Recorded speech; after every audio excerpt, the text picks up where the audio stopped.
اس پر جادوگر سجدے میں گر پڑے، کہنے لگے کہ ہم موسیٰ اور ہارون کے پروردگار پر ایمان لائے۔ فرعون بولا کہ پیشتر اس کے کہ میں تمہیں اجازت دوں تم اس پر ایمان لے آئے، بے شک یہ تمہارا بڑا یعنی استاد ہے جس نے تم کو جادو سکھایا ہے، سو میں تمہارے ہاتھ اور پاؤں مخالف سمت سے کٹوا دوں گا اور تم کو کھجوروں کے تنوں پر سولی چڑھوا دوں گا، اور تم کو معلوم ہوگا کہ ہم میں سے کس کا عذاب زیادہ سخت اور دیر تک رہنے والا ہے۔ انہوں نے کہا کہ جو دلائل ہمارے پاس آ گئے ہیں ان پر اور جس نے ہم کو پیدا کیا ہے اس پر ہم آپ کو ہرگز ترجیح نہیں دیں گے، تو آپ کو جو حکم دینا ہو دے دیجئے،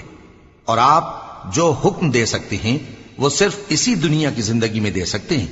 ہم تو اپنے پروردگار پر ایمان لے آئے تاکہ وہ ہمارے گناہوں کو معاف کرے اور اسے بھی جو آپ نے ہم سے زبردستی جادو کرایا، اور اللہ سب سے اچھا ہے اور ہمیشہ باقی رہنے والا ہے۔